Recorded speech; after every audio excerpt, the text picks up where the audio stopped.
Eu acho que se for pelo caminho de ter que dar o contrato de locação, de ter um full cash sweep, vamos dizer assim, de você pegar todo o dinheiro que entra de locação para pagar a parcela, você teria que estruturar um contrato um pouco mais tradicional.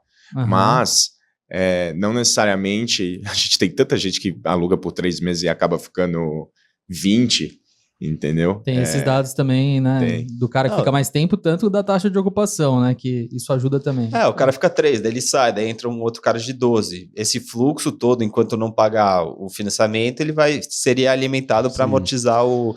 Mas assim, o problema também, a que custo hoje você vai conseguir um empréstimo sem garantia real, assim, 3% ao mês, 4%, aí também a parcela de juros começa a pesar no aluguel. Então, daí eu acho que o payback fica 4, 5 anos, FDIC vai querer 4... Então, tem algumas dinâmicas, eu acho que assim, na hora que a gente conseguir desarmar essa bomba, vai ajudar bastante a gente, mas ainda dentro do custo de capital hoje, da maturidade do mercado, é um pouco difícil. Sim. Boa. Falamos aqui agora das soluções para o cara que ele quer ter a rentabilidade dele, né? Como que ele acompanha isso com a Yuka? Como que funciona?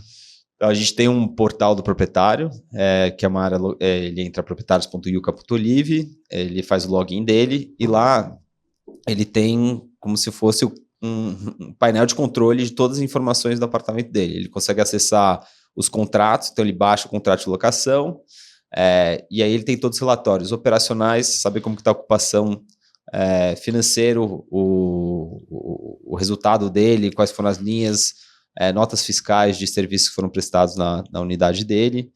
Tem o CRM, que é entender dos imóveis dele, ele vai ter o funil dele, quantos cliques tiveram naquela unidade, quantos checkouts. Isso é maneiro, hein? Toda a conversão dele. Então, e como isso compara com a média do mercado. Porque geralmente o que a gente vê? A gente já tem o diagnóstico. Se o cara está tendo muito clique, ou seja, está tendo muito checkout, as pessoas pondo... A gente chama checkout, só para saber, não é e-commerce, a gente chama checkout parecido com e-commerce, mas é quando clica, botar no carrinho, né? Põe no carrinho. Põe no carrinho e não compra, ele não compra, né? É o add to Minha mulher faz isso todo dia, só que no fundo ela compra.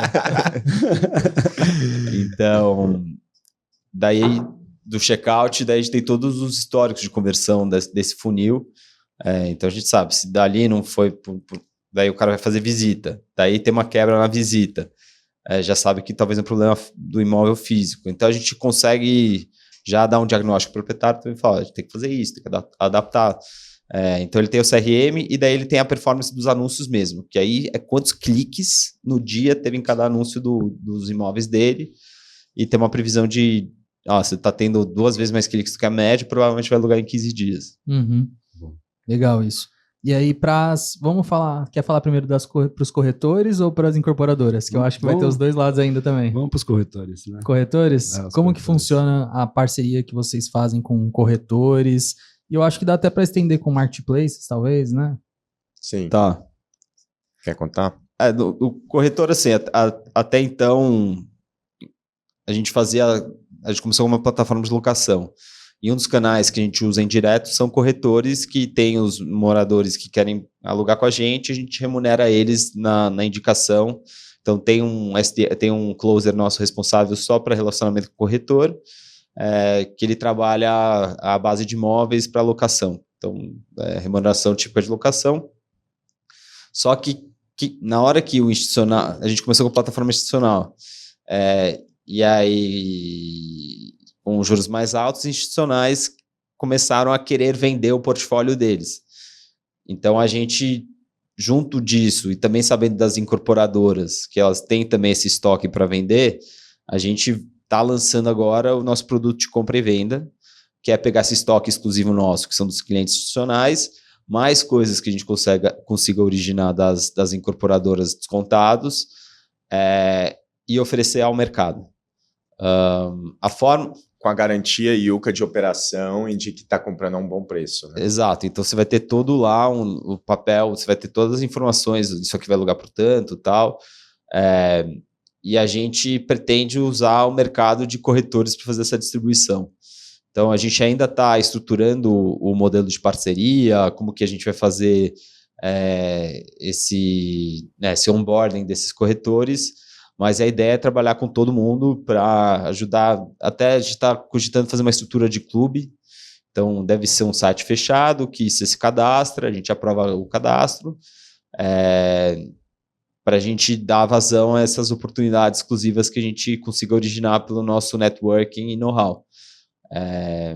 Então, acompanhe a Yuka nas mídias sociais, etc. Assim que a gente tiver tudo redondinho, a gente vai anunciar para o mercado como que vai funcionar e a gente sabe que o corretor PF ele tem ficado mais importante no mercado, né? Eu acho que tem uma descentralização acontecendo e com isso ele está muito mais próximo do cliente dele, ele usa muito mais mídia social, mas às vezes ele tem um pouco mais de dificuldade de achar as melhores oportunidades. Então a Yuka quer ser isso, eu quero ser o canal dele de conseguir trazer as melhores oportunidades de locação para o cliente dele, porque o cliente dele comprando indo bem com a Yuka, esse cliente vai ser dele para sempre. Então ele aumenta a probabilidade dele ser recorrente, querer comprar mais imóveis do que a gente oferece. Então a gente olha muito essa fidelização da base de corretores para serem parceiros. A princípio, a gente não quer fazer venda direta, a gente não... Vocês não tem corretores dentro da Yuka? Não. Na parte de compra e venda. Só parceiros. Só parceiro. Boa. Vamos falar da parte da incorporação? Vamos. E eu gostaria também de falar depois na parte da reforma, como que vocês fazem isso, se também tem canais de parcerias, como que funciona tudo isso também para quem está assistindo poder plugar lá com vocês, se homologarem, né? Legal. Incorporadoras. Hoje a nossa atuação ela tem 2 ângulos, né, que a gente está falando mais cedo. Um é ajudar ele na venda do que já está sendo construído, que a gente vai ativar, e a gente sempre trabalha com eles também na indicação. Então, indicar a Yuka para o cliente investidor dele, porque se esse cliente vir para a Yuka e tiver uma experiência melhor, provavelmente ele vai ser um recorrente também comprando imóveis dessa incorporadora. Mas hoje a gente olha muito, a gente analisa, tem uma base de dados dos lançamentos na cidade de São Paulo, a gente identifica alguns que a gente acha que seriam oportunidades interessantes, a gente negocia e tenta trazer esse estoque para a nossa plataforma de compra e venda. Mais recente, a gente tem um novo investidor na Yuka, o Apex Partners, que é um grupo de investimento que tem a prática de entrar em investimentos mais cedo na incorporação, via SCP.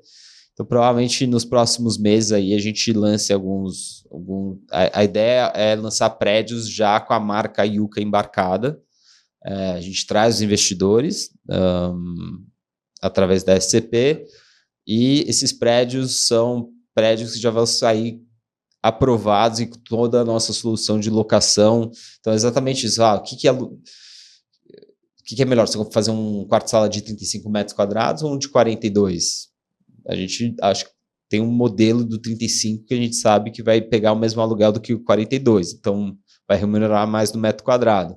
Então, a gente já sai com um produto pronto para investidor, olhando o rendimento em localizações que a gente acredita que tem maior valorização. Eu acho que a resposta em uma linha, assim, para o incorporador, a gente tenta ajudar ele a vender, né? Que eu acho que é a maior preocupação. Seja a gente entrando na incorporação, como o Rafael falou, identificando qual é o produto que tem vazão para o investidor, né? Seja a gente entrando como uma solução para os potenciais compradores dele no stand de venda ou o que for, onde a gente pode ser o parceiro de reforma, né? De indicar reforma, como também o parceiro de locação, mas também tem uma categoria que a gente não comentou, que é a gestão de estoque, né? Então, muita incorporadora está com o estoque parado, não sabe o que fazer, e coisas que a gente já fez no passado administrar esse estoque, ou seja, a incorporadora vai lá, faz obra em uma parcela deles, né? A gente aluga esse estoque e depois vende para investidor que é só interessado em imóveis performados, em imóveis locados. A gente já fez isso com grandes incorporadoras, como a Cetim, por exemplo, mas que tem tido uma atração super boa, porque o incorporador não fica com o imóvel parado, tem uma certa renda, né, e ele acessa um mercado de compradores que hoje ele não consegue.